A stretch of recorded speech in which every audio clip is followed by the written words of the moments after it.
Cette vidéo, elle est pour tous les collégiens, lycéens, étudiants, bref, tout ça, sauf les profs. Les profs, vous swipez. C'est pour vous dire, tous, utilisez ChatGPT, je vous en supplie. Les profs vont me détester, mais je prends le risque, c'est pas grave.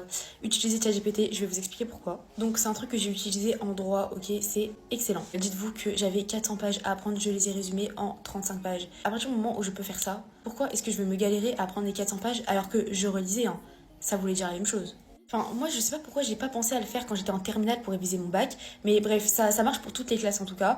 Et ce qui est bien, c'est que ça marche pour toutes les mémoires, c'est-à-dire que ChatGPT, il peut vous résumer sous forme de texte, sous forme de points, et des versions gratuites, des schémas, des images, etc. Et si vous cherchez sur TikTok 2 minutes, vous allez même trouver des IA qui vous font des vidéos à partir de votre cours, genre des vidéos explicatives de 5 minutes, c'est excellent. Et deuxième truc aussi, quand il est 23h, vous avez envie de dormir, qu'il vous reste encore plein de trucs à réviser et que vous bloquez sur un passage que vous comprenez pas, vous dites à ChatGPT, explique-moi ça comme si j'avais 5 ans, en utilisant une métaphore.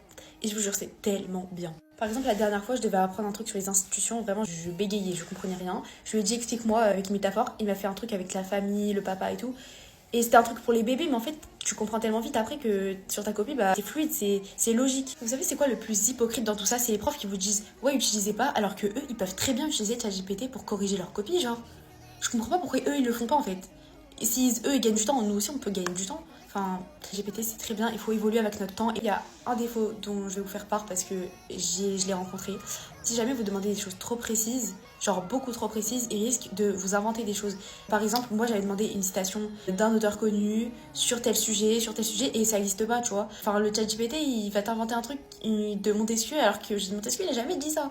Bref, donc ça, vous devez faire attention. Dites-vous, avec cette technique, je devais relire 100 pages en une matinée, je l'ai fait en 1h30.